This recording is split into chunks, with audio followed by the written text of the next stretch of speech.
The thoughts, opinions, and general overall shade thrown on High at 9 News are those of the individual speakers and not those of High at 9 News, its audience, or its advertisers. The statements made do not constitute medical, legal, or financial advice, and for advice tailored to your specific situation, please consult with a licensed professional. Welcome to the High at 9 News Hour, where you will hear from cannabis industry experts and professionals from around the country talk about important topics while shining light on global issues and discussing cannabis as it relates to politics, regulation and reform, data and technology, science, research and medicine, family and parenting, art, celebrities and entertainment, fitness, sports, mental health and wellness, and plant-based medicines and entheogenics. Together, we are building a stronger community, fighting the stigma and creating change. With your hosts, Jason Beck and Rico Lamitte, joined by special industry expert correspondents from around the country, and daily antics brought to you by Cannabis. Coming to you live every Monday through Friday at 9 a.m. Pacific Time and high noon on the East Coast. And thank you all for getting high at 9 with us.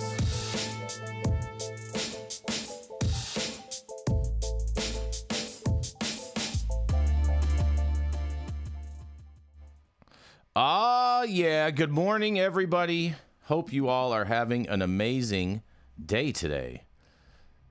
Give me just 1 second. I'm going to get all of this stuff going all for you guys. I do apologize for the little bit of the delay.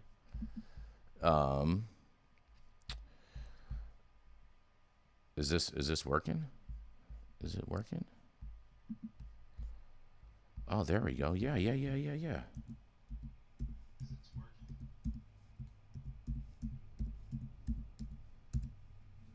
All right, there we go now, you guys. All right, here we go.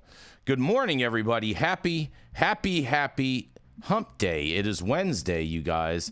And today is Wednesday. It is May 1st, and today is National Interpreter Appreciation Day, National Skill Trades Day, School Principles Day, Law Day, National Chocolate Parfait Day, Rico, National Mother Goose Day. Oh, there you guys go. You guys always got the little jokes going on and whatnot. Cute. Jason, did you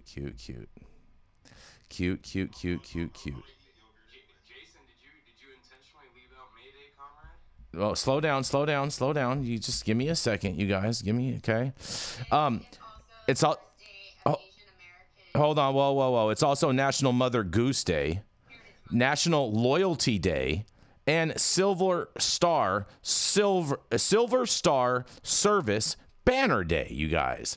Thank you all for joining us and getting high at 9 with us. It's also high noon on the East Coast. And please remember to like, share, and subscribe to us on all social media platforms. You can look up above on your screen to see exactly where we live on the internet. And we are live every Monday through Friday on YouTube, Rumble, Twitch, Twitter, Instagram, Facebook, and on our very own website at www.highat9news.com. And I am driving the show today, so I do apologize.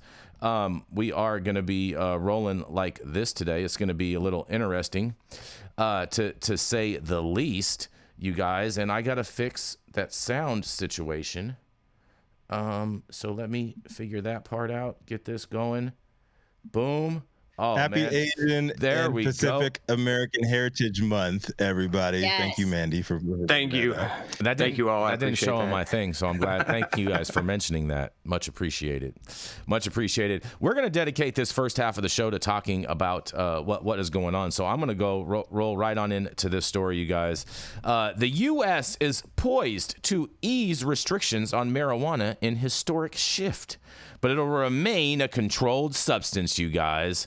That's right. The U.S. Drug Enforcement Administration will move to reclassify marijuana as a less dangerous drug. The Associated Press has learned a historic shift to generations of American drug policy that could have wide ripple effects across the country. The proposal, which still must be reviewed by the White House Office of Management and Budget, would recognize the medical uses of cannabis and acknowledge it has less potential for abuse than some of the nation's most dangerous drugs. However, it would not legalize bans marijuana outright for adult or aka recreational use, you guys. The agency's move, confirmed to the AP on Tuesday by 5 people familiar with the matter who spoke on the condition of anonymity to discuss the sensitive regulatory review, clears the last significant regulatory hurdle before the agency's biggest policy change in more than 50 years can take effect. Once OMB signs off, the DEA will take public comment on the plan to move marijuana from its current classification as a Schedule I drug alongside heroin and LSD, and it moves pot to Schedule III alongside ketamine and some anabolic steroids following a recommendation from the Federal Health and Human Services Department. After the public comment period and review by an administrative judge, the agency would eventually publish the final rule. In a quote, "Today, the Attorney General circulated a proposal to reclassify marijuana from Schedule I to Schedule III. Justice Department Director of Public Affairs Xochitl Hinojosa said in a statement, the DEA is a component of the Department of Justice. Once published by the Federal Register, it will initiate a formal rulemaking process as prescribed by Congress in the Controlled Substances Act." Attorney General Merrick Garland's signature throws the full weight of the Justice Department behind the move and appears to signal its importance to the Biden administration. It comes after President Joe Biden called for a review of the federal marijuana law in October of 2022 and moved to pardon thousands of Americans convicted federally of simple possession of the drug. He has also called on governors and local leaders to take similar steps to erase marijuana convictions. In quotes, "Criminal records for marijuana use and possession have imposed needless barriers to employment, housing, and educational opportunities," Biden said in December. "Too many lives have been upended because of our failed approach to marijuana. It's time that we right these wrongs," he said. The election year announcement could help Biden, a Democrat, boost flagging support, particularly amongst young voters, especially now with this whole Israel stance thing going on. But nonetheless, Biden and a growing number of lawmakers from both major political parties have been pushing for the DEA decision as marijuana has become increasingly decriminalized and accepted, particularly by younger people. A Gallup poll last fall found that 70% of adults supporting legalization, the highest level yet recorded by the polling firm, and more than double the roughly 30% who backed it in 2000. The DEA didn't respond to repeated requests for comment, and Schedule III drugs are still controlled substances and subject to rules and regulations, and people who traffic in them without permission could still face federal criminal prosecution. Some critics argue the DEA shouldn't change course on marijuana, saying rescheduling isn't necessary and could lead to harmful side effects. Jack Riley, a former deputy administrator of the DEA, Jack Riley, that's a perfect name for a deputy administrator of the DEA, said he had concerns about the proposed change because he thinks marijuana remains a possible gateway drug, one that may lead to use of other drugs, he says. He also says, but in terms of us getting clear to use our resources to combat other major drugs, that's a positive, Riley said, noting that fentanyl alone accounts for more than 100,000 deaths in the U.S. a year. On the other end of the spectrum, others argue marijuana should be treated the way alcohol is. In a quote, "While the rescheduling announcement is a historic step forward, I remain strongly committed to continuing to work on legislation like Safer Banking Act, as well as the Cannabis Administration and Opportunity Act, which federally deschedules cannabis by removing it from the Controlled Substances Act." Senate Majority Leader Senator Chuck Schumer of New York said in a statement, "Congress must do everything we can do to end federal prohibition on cannabis and address longstanding harms caused by the war on drugs." Federal drug policy has lagged behind many states in recent years, with 38 having already legalized medical cannabis and 24 legalizing it for adult use. And that's helped fuel the growth in the marijuana industry with an estimated worth of nearly $30 billion. Easing federal regulations could reduce the tax burden that can be 70% or more for businesses. According to industry groups, it could also make it easier to research marijuana since it's very difficult to conduct authorized clinical studies on Schedule I substances. The immediate effect of rescheduling on the nation's criminal justice system would likely be more muted, since federal prosecutions for simple possession have been fairly rare in recent years, but loosening restrictions could carry a host of unintended consequences in the drug war and beyond. Critics point out that as Schedule III drug marijuana would remain regulated by the DEA, that means that roughly 15,000 cannabis dispensaries in the U.S. would have to register with the DEA like regular pharmacies and fulfill strict reporting requirements, something that they are loath to do and that the DEA is still ill-equipped to handle. Then there's the United States internal treaty obligations, chief among them the 1961 Single Convention on Narcotic Drugs, which requires criminalization of cannabis. In 2016, during the Obama administration, the DEA cited the U.S. international obligation and the findings of Federal Court of Appeals in Washington in denying a similar request to reschedule marijuana. Well, you guys, I can't wait to hear what all y'all have to say about this, and we're going to dedicate the first half of the show to talking about this, so I can't hear what y'all have to say about this. Is this a foul up, or is this a big win for the cannabis industry? I think it's a major foul up, but I can't wait to hear what y'all have to say. I mean, we've discussed this pretty extensively on this show, right? And how rescheduling isn't really the fix that we're looking for. It's not going to solve criminal justice problems. It's not going to really create an avenue for state legal businesses to continue operating the way that they have. But I think it's important to acknowledge that at least finally we're getting some movement, some acknowledgement from an agency or an administration as historically corrupt as the DEA to do something like this. So yeah, I mean, those are my 2 cents. Obviously this is not what we want. We want full descheduling. Mm-hmm. You know, we want more widespread criminal justice reform, but at this point we'll take what we can get. It's a step in the right direction. It's maybe creating an easier pathway to get safer banking passed, which will alleviate a lot of the pressure on cannabis business books, but we'll see what happens, and we'll see when this rule actually goes into effect. Yep.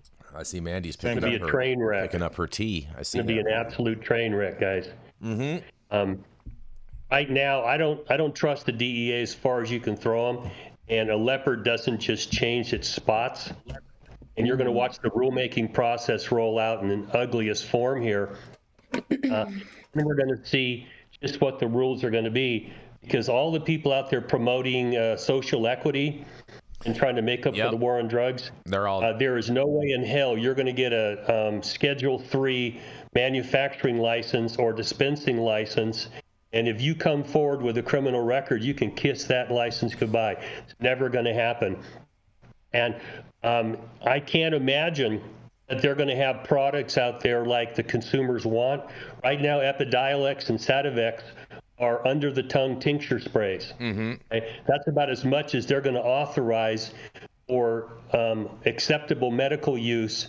Smoking, no physician's ever going to sign off on smoking a drug. Mm-hmm. Not going to happen. So this is going to be a train wreck, guys, and you know how bad the train wreck's going to be. I don't know. Congress is going to have to step in and do this, because we're still going to have, if you grow 100 marijuana plants, it's still 60 months in federal prison. Yep.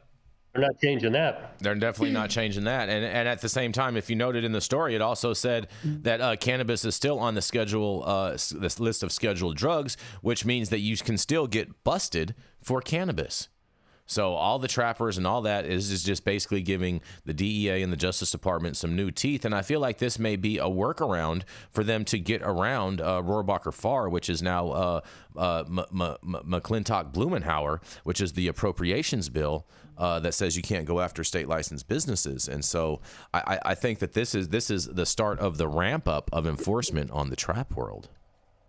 I'm not gonna interject before everyone else has a chance, and I dispel some of the nonsense that's. I know. Let's keep preaching the mania, and then we'll calm everybody down. Well, here I have some more. I have some more mania for you guys, if you guys want. Go ahead. Okay. Continue, sir. We know. All right. By all means. We know. So you know, I've always said that Schedule III drugs can only be administered through a pharmacy. Right. Okay. So they cannot. That's true. That's true. So everyone agrees with that, right? Okay. Right. So the Beard Bros. I read this morning that is not the case. What's not the case, Rico? Go ahead. I read this morning that you will not be able to get it at the pharmacy. First of all, it has to go through FDA trials and approvals, which takes at least a decade or more before that could ever even happen. Unless you're the COVID vaccine. Okay. Mm-hmm. Okay, time out. Let me hold on. I guess we all have to just jump. Manndie, thank you for injecting some truth in here for a second. Oh boy. Okay, let's break this down in two terms, in two simple terms, right? Mm-hmm. We're going to look at if Schedule 3 is implemented tomorrow, what that looks like in the near term, and then what it looks like in the long term, right? And Dale is 100% correct. This is going to be a shitstorm, and there'll be a bunch of fallout and a bunch of nonsense that goes along with this, but that's the bureaucratic process. Go look at the federal registry and look at all the rulemaking processes that they do. It's super bureaucratic. The public comment section that gets opened up, and then they act like they actually take it into consideration, but they already have their mind made up before they go into this rulemaking situation. So I won't even get into that. But let's just say this. Okay, Schedule 3 happens tomorrow. You own a dispensary. Okay, what happens to you? According to some people, your business all of a sudden became illegal, and you have to be a pharmacy, and you have to be FDA approved. Wrong. Your business was illegal yesterday. It is still illegal today. Just because it slid from a Schedule 1 to a Schedule 3 doesn't mean the federal government views your business any differently. You are still illegal. When the federal government looks at a cannabis plant, it's illegal, no matter how you look at it. When it goes from Schedule 1 to Schedule 3, this is the analogy I can use, actually. It's not a great one, but it's one that just popped in my head. Okay, it's like dropping a felony from a Class A felony to a Class D felony. It's still a felony. You still gonna go to jail for it. You still have a felony on your record. So the difference from, oh, well, it goes to Schedule 3 and the pharmacies are getting involved and now all of a sudden all your state businesses become illegal. That is totally wrong. Your state business has always been illegal. I'm sorry to tell you that. Trust me, 2,700 people sitting in federal prison will tell you that your state business is illegal. Danny Trevino created a legal business in Michigan. Will tell you your state business is illegal. They can come in at any time and arrest you for it.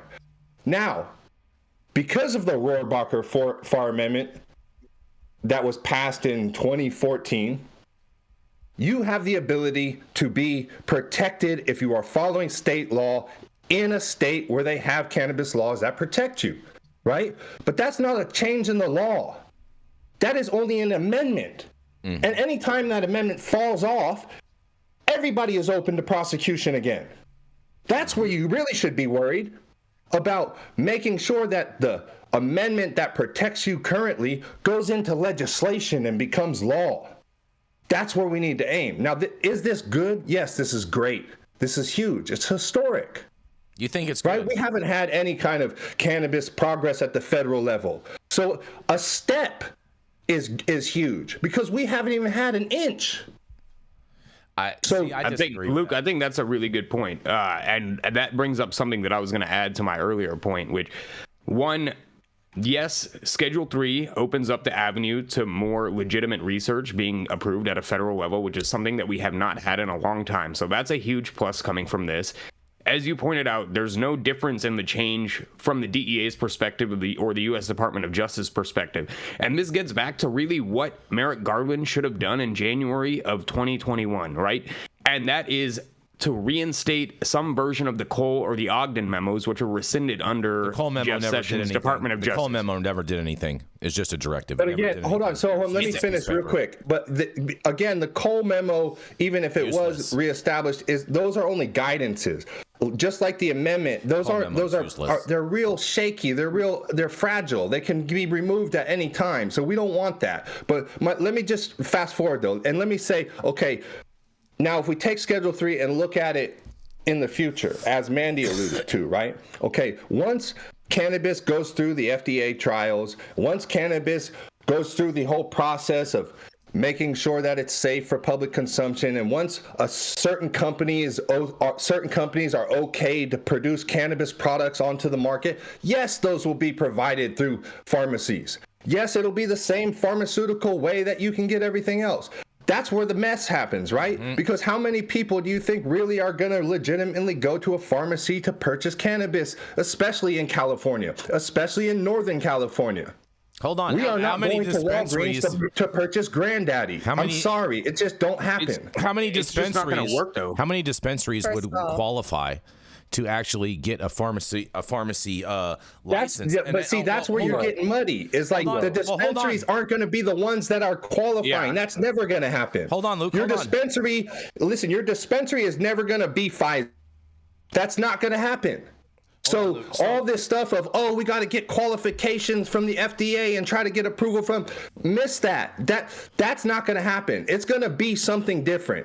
For this whole system to work, it has to look different than that. Hold on. It's not a functional business model. A dispensary, they would have to get rid of 90% of their product. They would only have FDA-approved formulations, and then the only way they could survive is by selling other non-cannabis pharmaceuticals. So there's no possible way in which that works. All right, hold on. And also, there's such a tremendous amount of time that has to transpire between now and when things get FDA approved that there's so much movement happening outside of whatever the FDA decides behind this plant. Do you not think that in the next 10 years, we'll be pushing so much further on another hot button of this industry that there will be a floodgate that just breaks open?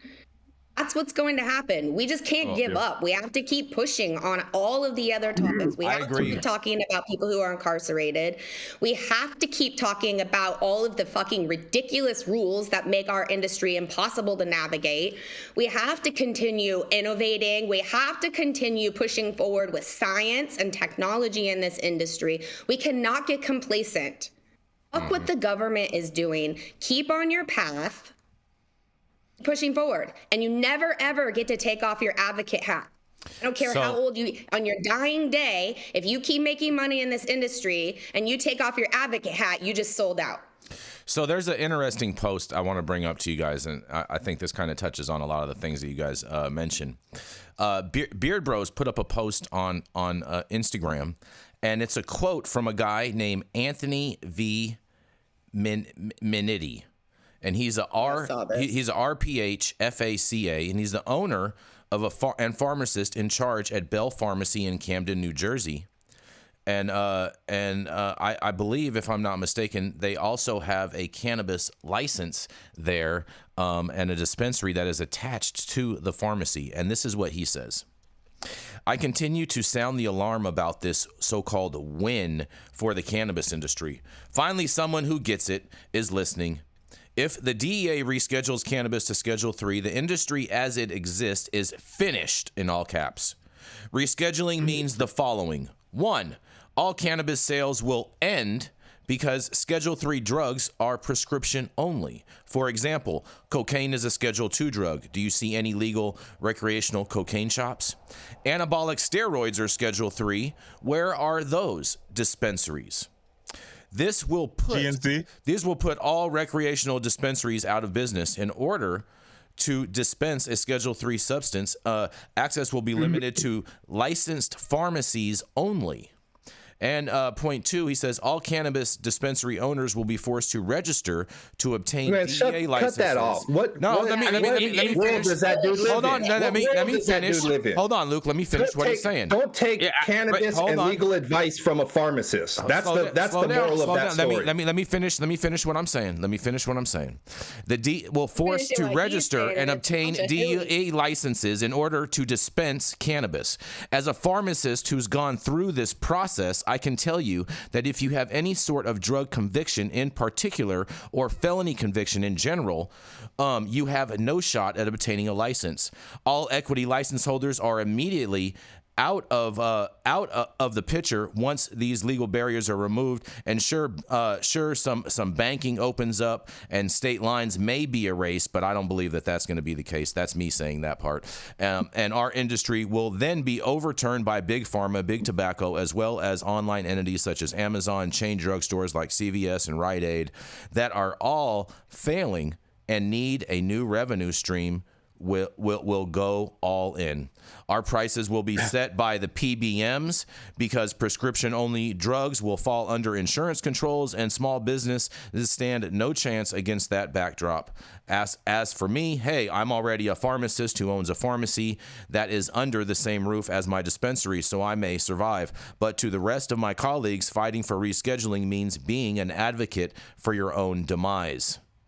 He says, please, hold on. please, Can we please. save it? He said our industry while he's a pharmacist.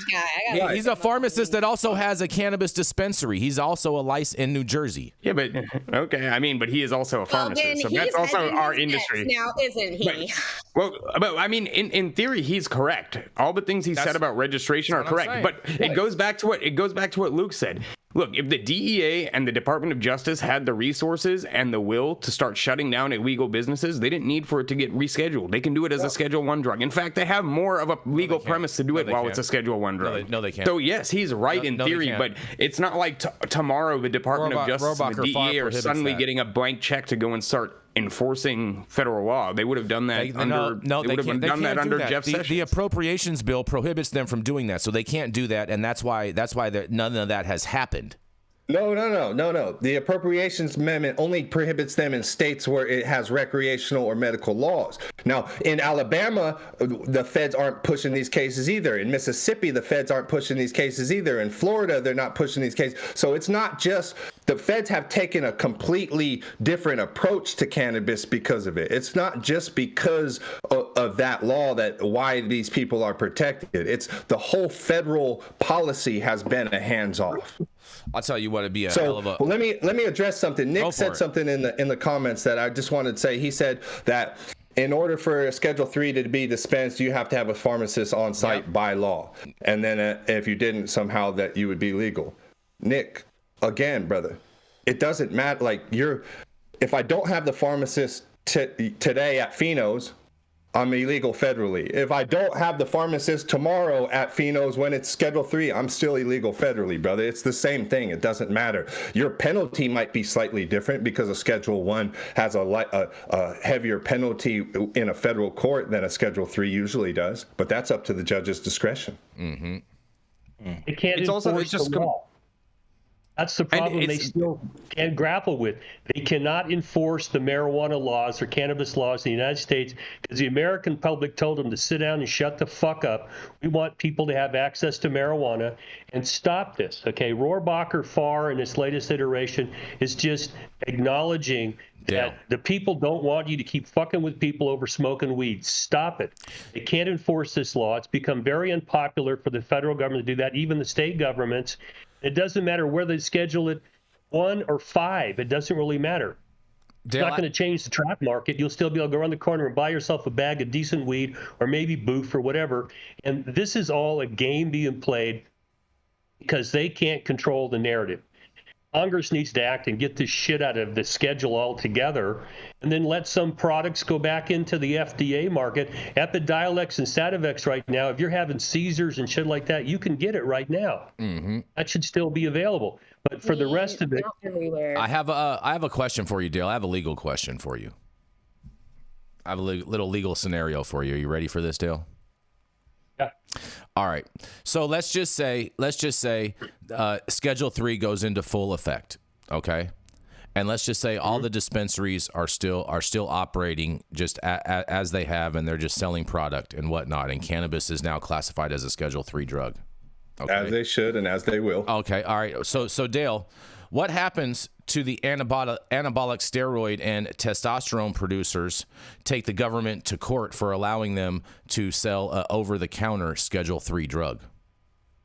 I mean, there's no state laws for anabolic steroids to be dispensed. That's your difference, brother. And their argument, the DEA's argument will be that it's not legal. This has been a federal enforcement protocol for years. We're not saying there. It's not like when ketamine is just sold over the counter. The ketamine people are going to say, "Oh, we should be able to sell ketamine over the counter too. It's a Schedule III drug." No, there's no state law that allows dispensing of ketamine. Again, like you guys are mixing too many different arguments up in the same argument. The circumstances are so different. They're wildly different. Dale, what do you have to say about this? The pharmacist guy said, you don't see any cocaine dispensaries. Yeah, you don't see any cocaine dispensaries because the people of California didn't think cocaine dispensaries were a good thing. Don't worry, they'll vote it in now. Cannabis dispensaries were a good thing. And we voted on it, and we passed it, and we have a sovereign law that is respected to some extent by the federal government now. Dale, what do you think about this? Well, the problem that the government has with all drugs is that people want to use them. If you don't have popular support for people using them, you don't end up in the situation we have with cannabis. Because you can go to a gym and buy steroids, okay, or hang around an NFL. Yep. Okay, you can get ketamine in the black market, but it isn't the rampant desire that we have for cannabis. That changes the equation altogether. And they determined in California years ago that the federal government can't tell us what to do if we decide under our 10th Amendment rights we want to legalize mushrooms or whatever. And they're beginning to do that now. They decided we wanted to have anabolic steroids go into a non-prosecution mode. We could do that. Okay, but that's not what the people want. The people want weed. They don't want to have to keep playing these games. They don't want to see people like me and you, Luke, going to prison for years for a plant. Weed anymore. They want to stop that.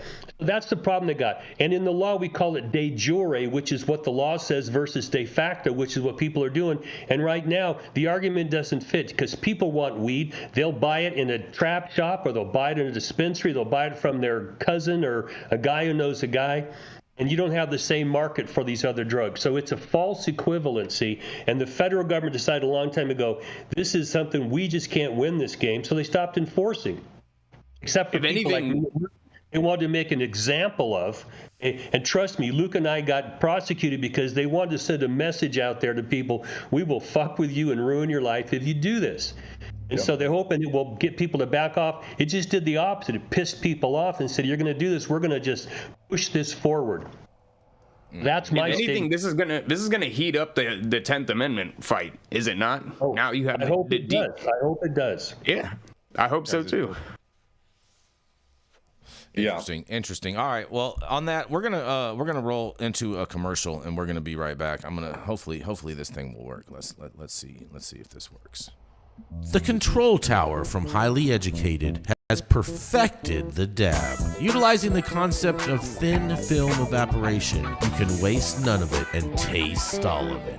The micro texture of the SE pillar increases nucleation at elevated temperatures. And with the tower propelling at 2,600 RPMs, it's certainly the most efficient dab experience to date. The control tower from Highly Educated.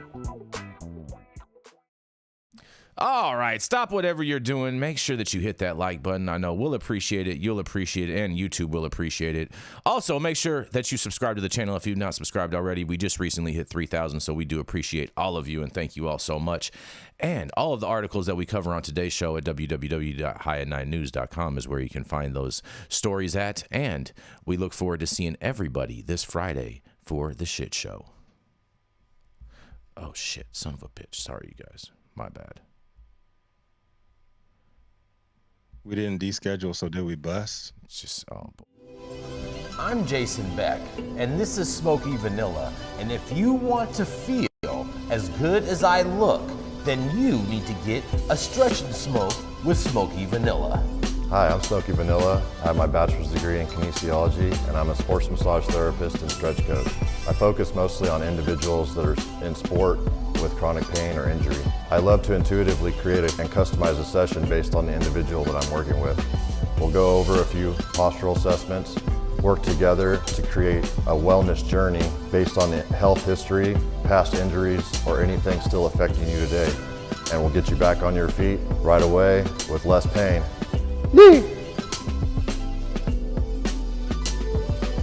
We're about to stretch, and then we're gonna smoke, because we're gonna get on our stretch and smoke. If you want to feel as good as I look, then you need to come on down and get a stretch and smoke with none other than Smoky Vanilla.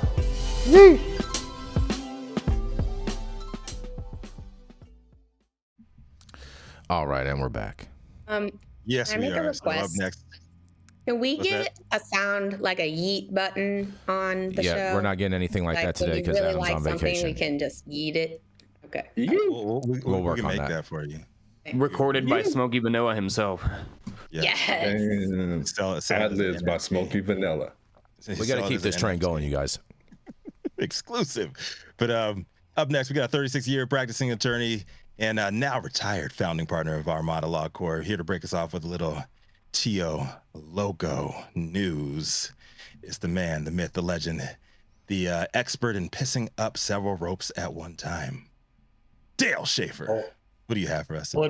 All at once. Yeah, it's your favorite Tio Loco. I'm off my meds and I'm unsupervised, just so everybody's all knowing. Here we go. Multi-grass. Okay. Yeah. My story today is close to my heart because it involves what we call labor peace agreements here in California, and the problem we've all had with labor peace agreements being mandated to get a license. It seems that a dispensary in La Mesa, California, which is a suburb of San Diego called Control Alt Destroy Incorporated, they worked out an agreement with a company, and I don't remember the name of it, some technical union, whatever that, I can't remember. It don't matter right now who they were, but they were mandated to have a labor peace agreement with a bona fide labor organization in order to keep their license. Within 60 days of getting 20 employees, and in July 1st it goes down to 10 employees, you have to have one of these labor peace agreements, okay, in place. Now, it's mandated or you lose your license. What these folks did is they went out and they found an organization, and it turns out that the California's Agricultural Labor Relations Board determined them to not be a bona fide labor organization. I think we covered some stories about this last year where in order to satisfy this requirement, they were going out and hiring people or groups that said, oh, we're a labor organization. And when you scratched and sniffed, they were a drinking club. They weren't shit to help the employees. Okay? So this group called CAD, they lost their agreement. It was determined to be null and void. So now they've got to go back into the open market to try to negotiate some sort of an agreement. And California requires that you have to have a peace agreement that you can't strike, boycott, things like that. Okay. Now what this company did is, all right, we're going to sue the state of California saying that the federal government's National Labor Relations Act controls here and preempts state law. And this law goes back to 1935, the end of FDR's first administration. Social Security and the National Labor Relations Act were the big things that happened in 1935. They gave employers and employees equal rights in bringing in labor organizations and allowing your workers to vote who they want. Okay, it has an entire administrative procedure. If someone violates it, there's things you can do and stop either employer or employee from doing what they're doing. And it allows the employees to not have a union. They can be their own organization or not to have one. Okay. So what this company is saying is that this California's labor peace agreement violates federal law, and that it changes the equation and the remedies available to an employer to try and deal with an organization trying to come in and organize their workers. It changes the playing field. Okay? And they're saying it's a due process violation because of vagueness. I mean, what does it mean to be a bona fide labor organization? We found out already when they scratched and sniffed, it was horse shit. These organizations were not unions. They were just somebody to check off the box and get the state out of the way. Okay? And that these terms are vague. And that the way that they're being treated is different under the 14th Amendment Equal Protection Clause, because every other employer in the state that has 20 employees doesn't have to comply with this. Only cannabis companies do. They say that violates our 14th Amendment rights. Now, these allegations, I think, need to be made, and they were sued. Rob Bonta and Nicole Elliott said, we're bringing the Kings in. You set your ass down here and explain to the federal court. This is in federal court, not a state court. Why do you get allowed to do this when the National Labor Relations Act has already taken jurisdiction here. Now, one of the problems we got is that the NLRA exempts agricultural workers. Okay, Cesar Chavez stepped in, and the Unit Farm Workers and all that stuff did that because you couldn't get protection for ag workers. Well, California, in their infinite wisdom, decided that marijuana isn't an agricultural crop. I mean, these are what we call legal fictions and your head up your ass, but there's right to grow in California if it's a legal crop. So they didn't want that. So we've got this game being played, and I'm interested to see how the federal court decides who has the power here, whether it's a federal power, whether the states can step in and legislate in this area, and what rights they actually have, because they want the court to stop the enforcement of these labor peace agreements like now. Okay? Because this company said, if we don't get one of these things, we're in a jeopardy of losing our license. That's an imminent threat. We want this to be stopped now, and then let's litigate this, and we want a declaration of who has the rights and the power here. So that's what's coming. We'll follow this. I will follow this because I'm very curious. I went to the Teamsters and asked them, what the hell's an LPA? And they weren't really clear. They didn't just point you to the bar? They didn't just point you to the bar? They didn't just point you to the bar? Bar doesn't know what the hell this is. An LPA? That's part of the problem. It sounds like a new Now, beer. an LPA, what does that mean? What's a bona fide labor organization? They don't define these terms, and that's a problem for lawyers. You got to follow certain rules, and there's terms in there they don't define. So now it's a pissing match for 2 to 5 years, and the courts decide, what the hell does this term mean? And we're about to see that happen. And I would like to see some of this be stopped, and how much the feds are going to stop it, I don't know. We'll see. So there's my story for the day. We'll follow this, throw it back at you. What do you all think? I mean, this sounds like the unions are in trouble with this, Dale. It could very well be. And the story here is that if you force us to negotiate an agreement with a labor union, which does not allow them to strike, it's a disproportionate position you put us in, because we have to give up so much to get a labor union to not agree not to strike, that we are being unfairly treated here. I think they have a good... that I've had my small employers tell me, what choice do I have? It's not economically viable to do this, but we're mandated to do it. It's another regulation that just ruins the industry. I agree with you on that 100%. I think that and hopefully this is something that will remove that. And I do find it interesting that they're saying that the law violates federal labor law. Because I think they could also throw in the whole argument that their whole business is illegal federally also, and therefore shouldn't be subject to any of these laws. Well, that's words right out of my mouth. The dormant commerce clause arguments we've had already. They do not know what the hell to do with cannabis or marijuana or pot. They don't know what the hell to do with it. Everybody wants it, but they got all these layers of stupid schizophrenic laws. Nobody quite knows what to do. This is just another layer of law here that you're imposing restrictions on an industry that you don't impose on any other industry.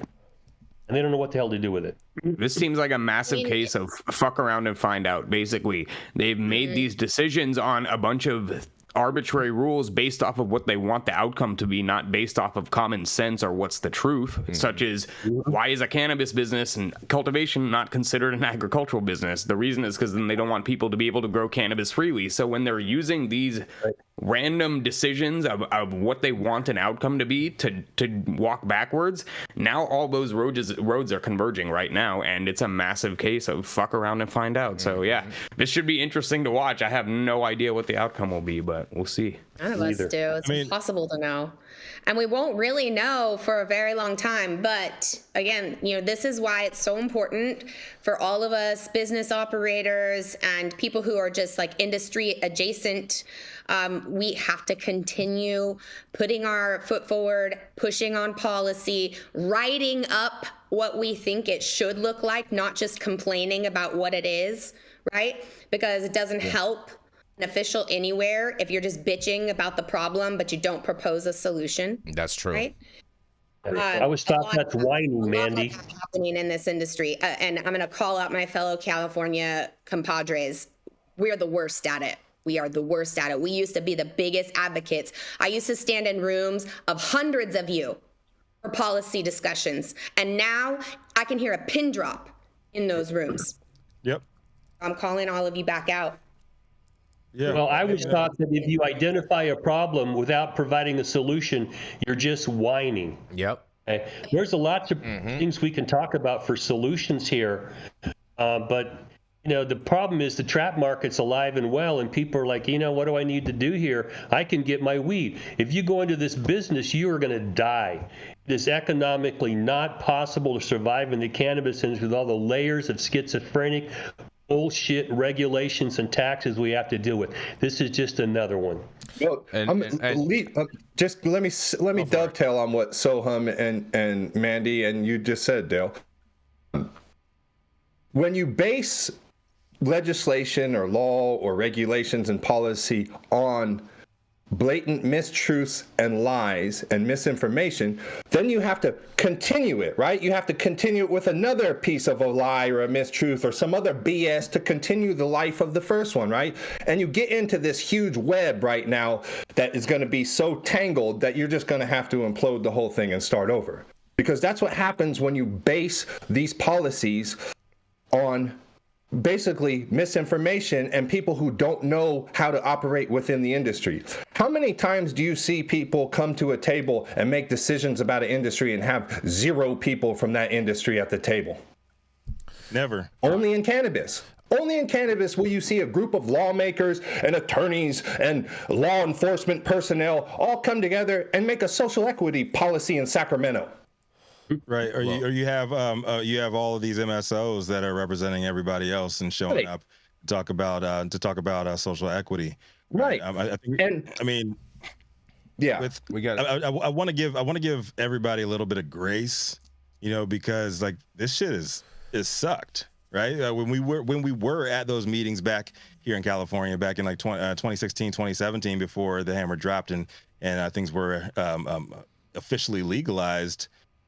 Nobody thought that it would be this tough. Nobody thought that that everybody's feelings would get in the way and people would just not make money at all, right? So that's the little bit of grace that I'll give there. But Manndie, you're 100% correct. People have to show up, right? And COVID was a huge, COVID was a huge catalyst with that, man. I think like pre-COVID, I know the numbers were starting to get down. I know it was nothing like the days when we were at the Civic Center and there'd be like 500-600 people showing up. But COVID hit, and I think the first meeting they had on Zoom, that bullshit meeting, it was 13 people.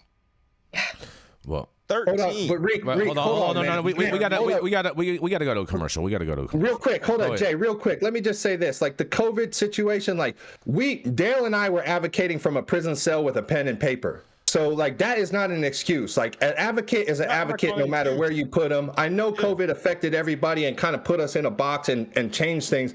But listen, you still have to have that fire for this plant and still have to make it accessible to everybody. Go ahead, commercial. All right, there we go.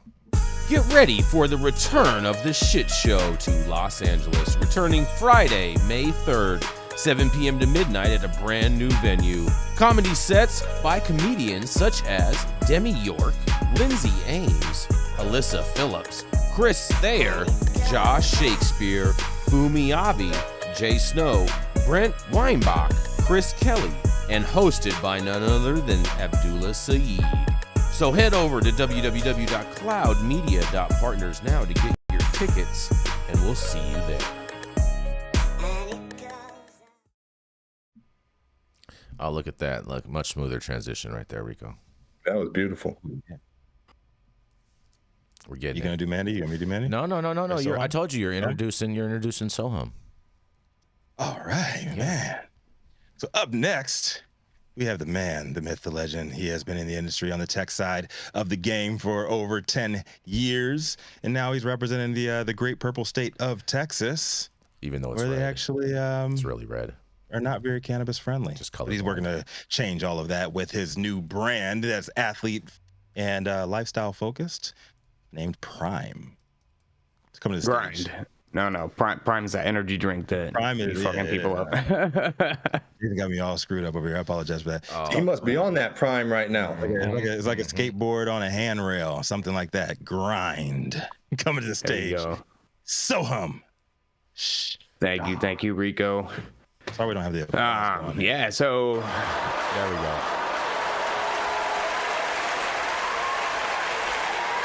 So while we're talking about red and purple states, that brings us to my story, which involves some, classic xenophobia and fear-mongering from the right side of the aisle about ownership in cannabis businesses, and basically using that to push back against safer banking. During a congressional hearing on Chinese money laundering and cleaning cartel cash on Tuesday, a meeting that mostly focused on the topic of fentanyl, Senator Chuck Grassley, an Iowa Republican, spoke out against a congressional bill that would ease banking to services for state legal marijuana businesses, pointing to a deadly 2022 shooting at a cannabis facility that involved two people who, quote, were all from China, the senator said. Grassley showed members of the Senate Caucus on International Narcotics Control a video of law enforcement responding to the incident, which occurred at what he described as a fraudulently registered medical marijuana farm in Kingfisher County, Oklahoma. The shooter, Chen Wu, was convicted and sentenced to life in prison in February. Inside, 4 workers were packaging marijuana supervised by their boss, who, like Wu, they were all from China, Grassley said. Wu waved a 9mm pistol as he entered the garage and demanded back pay. He fired a warning shot into his boss's knees and told the group that they'd have a half an hour to pay him. If they didn't, he'd kill them all. And that's exactly what Wu did. Grassley pointed out that the event is as a troubling example that should caution Congress to consider carefully legislative proposals easing money laundering laws. He also said it wasn't an isolated occurrence, noting that police have shut down more than 800 marijuana farms in the last 2 years for operating illegally. According to Oklahoma law enforcement, 2,000 of the 3,000 licensed marijuana farms flagged for suspicious activity over the last year had a Chinese connection, he continued, and providing funding, labor, or both. Grassley's argument at the hearing was that the marijuana banking reform, most notably Safer Banking Act, could enable Chinese money laundering by fraudulent businesses operating under the auspices of state legalization.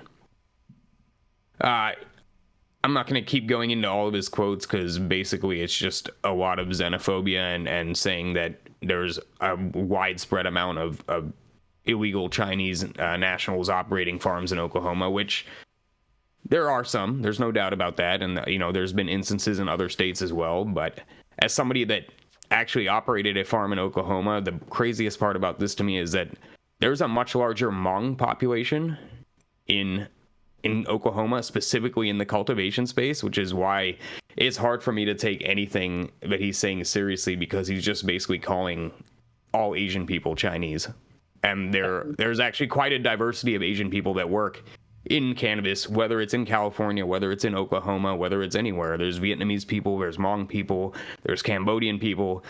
So it's, like I said, this is to me is a farce. This is more fear. That's not on accident. That's not on accident. I'm aware. I'm very well aware.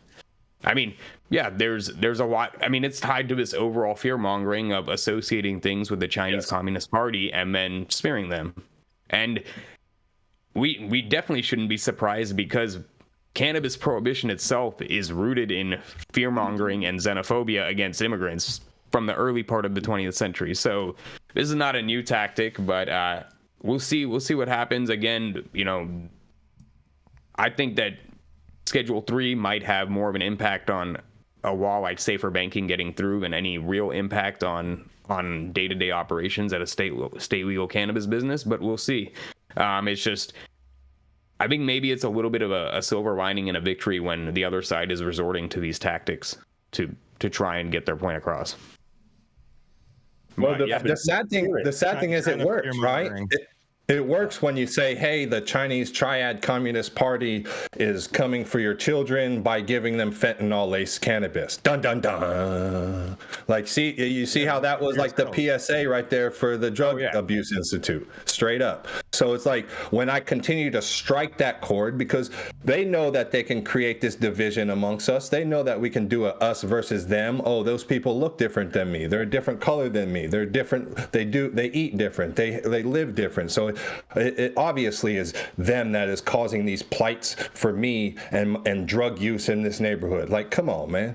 Like, we're going to really try. It's the same, like you said, Sohum, the same tired playbook with a New Jersey on it. That's it. Yeah, exactly. America loves that shit. We eat it up, and we buy it. We buy it from fear, straight up, and it goes all the way up to politics, man. And this is the Republican playbook, Jason.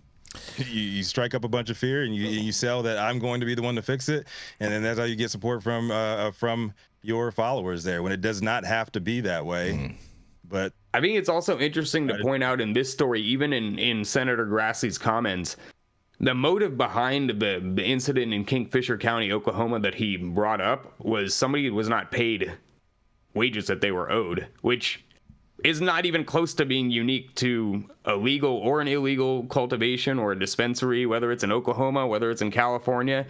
That is a problem rooted to cash flow around the entire industry. So that's an even funnier little side note on that article, in my opinion. Well, I want to bring up the analogy of the cat and the laser light, and what Luke will confirm this is when I was sent to prison, I learned how tribal human beings are. You put them under stress, and man, you're on my team or I'm going to kill you. Okay, and so the playbook is let's point a laser light at some historically discriminated against group, bring some fear in, get people all excited. Okay, and if you're running after this thinking it's okay, stop and think, am I the cat chasing a laser light? And then who in the fuck is shining that laser light out there? In this case, it's Grassley. It tells me high-ranking people in our Congress still have their head up their ass about racism, and they're making major decisions. Because this is, Sohum, it's xenophobic, but the first California anti-marijuana law was against Hindus in the Central Valley. Okay, this ain't brand new. This has been going on for a long time, and it gets people to run, oh, we got to stop marijuana. No, you don't. No. We had a guy out here in California, a Chinese guy, go in and shoot up a greenhouse complex because they didn't pay him. I think they were growing flowers in there. It's the same thing that happened here. It was a different kind of flower. You didn't pay the guy. He said, fuck you, I'm going to shoot you if you don't pay me. And there you have it. Mm-hmm. This is fear-mongering. Well, and it's just terrible to keep watching. It's even worse when you think about why some of those groups ended up in cultivation, specifically in cannabis in California in the first place. Hmong people specifically were used by the CIA during the Vietnam War to fight against the Vietnamese government, and as a result, when we withdrew, they were all deported, and a lot of them ended up in Thai refugee camps before they were granted asylum to come to the U.S. So, well, hold on. Let's pause right there. Many of them were left in Laos to be slaughtered. I want to go ahead and say that. Absolutely. All right. I've represented some Hmong people out here in California in the cannabis industry, and they are good human beings. Okay, they're decent folk. All right, and they have a custom of sitting down and trimming weed all day long. Okay, and I tried to explain our labor laws to them. They didn't give two shits. We're drinking our tea, we're singing our songs, and we're doing this. And so you hire them to come in and do your trim work, and they get it done. They get it done economically. And they are decent human beings. I don't give a shit what their eyes look like, the color of their skin is, what gender they are. They're good human beings. We should stop this and look for the good in the human being. All right, and they've grown cannabis for thousands of years. Period. And learn from that. And on that, I'm gonna roll into our final story because we're getting over time. We want to keep this train rolling. Thank you so much for that, Sohum. And you guys, I can't believe that this story kind of could have got slipped under the rug and nobody talk about it, because it's a pretty big story going on. Because there's a receiver appointed for High Times assets, you guys. The receiver for Xworks, the company that lent High Times chairman Adam Levin money to buy the businesses, has appointed Kevin Singer of Receiver Specialists to oversee the sale of High Times assets to settle outstanding debts. High Times told Levin used several properties as collateral that are now poised for sale after Xworks wasn't paid back. Stephanie Kunkel, the receiver for Xworks, filed a court document on April 4th in the Superior Court of California, Los Angeles, naming Singer as the High Times receiver. The document also issued a temporary restraining order against the business and its related entities, which could explain why High Times dispensaries were recently closed. There's a whole list of the assets that you can go and read directly on our website. I didn't want to copy them and read them all to you. I knew we were going to probably be over time today. But it also says, according to the court document, High Times must cooperate with Singer and deliver all revenue and income generated from the properties. They also must turn all property keys and the originals on all books, records, ledgers, bank records, documents, subcontracts, contracts, computer software, tax ID numbers, and other business records wherever located relating to the property. In addition, High Times has to turn over all cash and security deposits derived from the estate, rents, profits, and all maintenance materials, supplies, equipment, inventory, and tools, plus the real property located at 2991 Martin Luther King Jr. Boulevard in Linwood, California.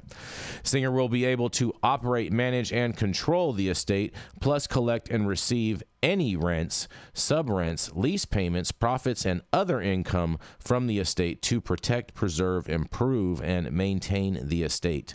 However, Singer won't be responsible for paying any unpaid bills from before he took over as a receiver.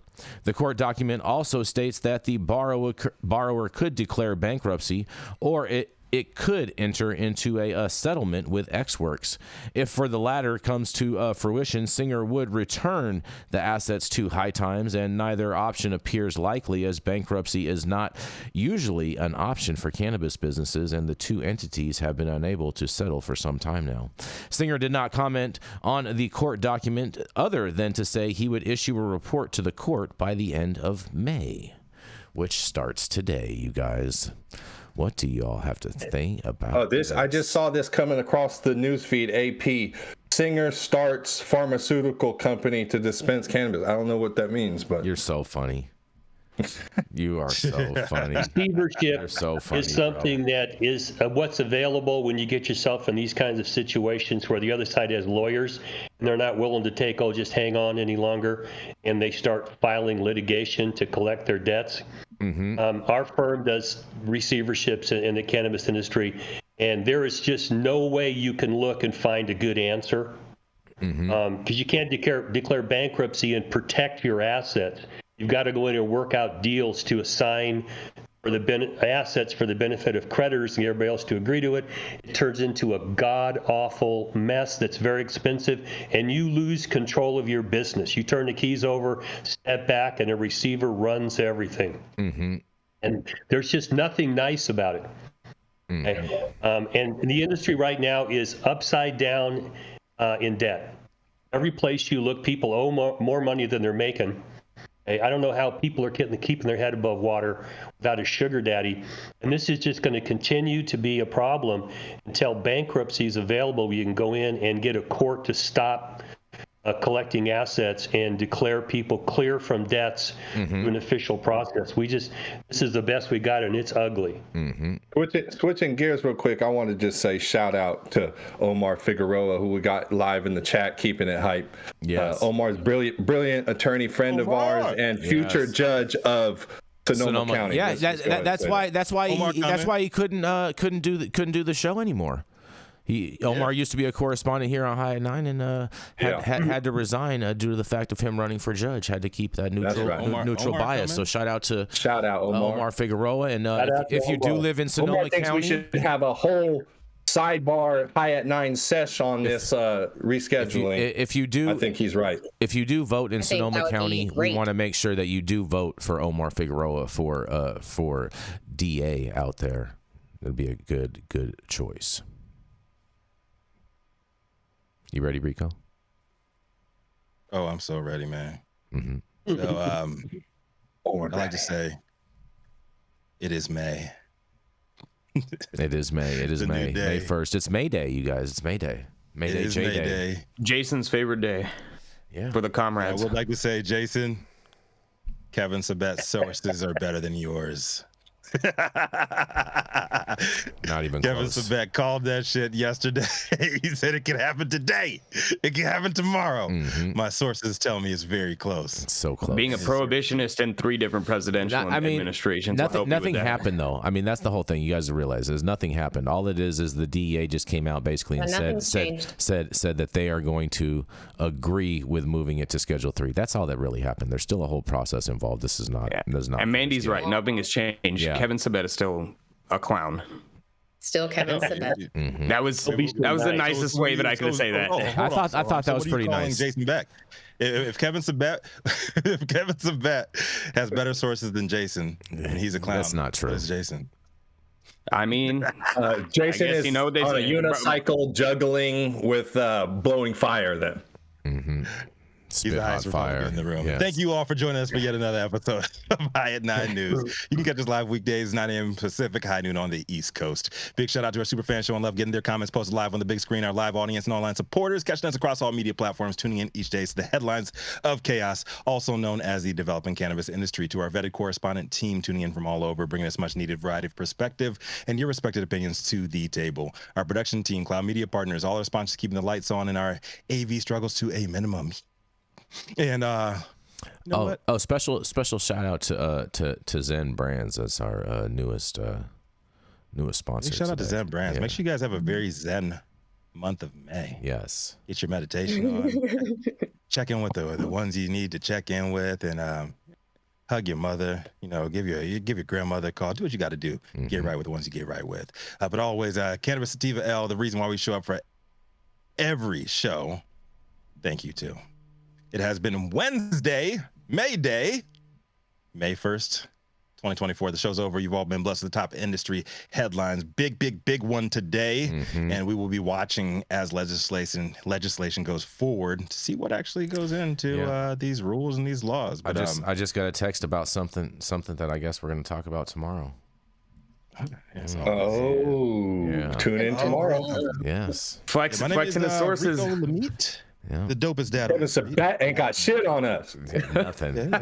Yeah, Friday Night News, the cannabis industry's #1 daily news show. Thank you all for tuning in today. Make sure you guys hit that like button before you pop out. Today, I want to give this one to Sohum Shah, man. Sohum. Oh, I appreciate that. Yeah, let's see. I don't know.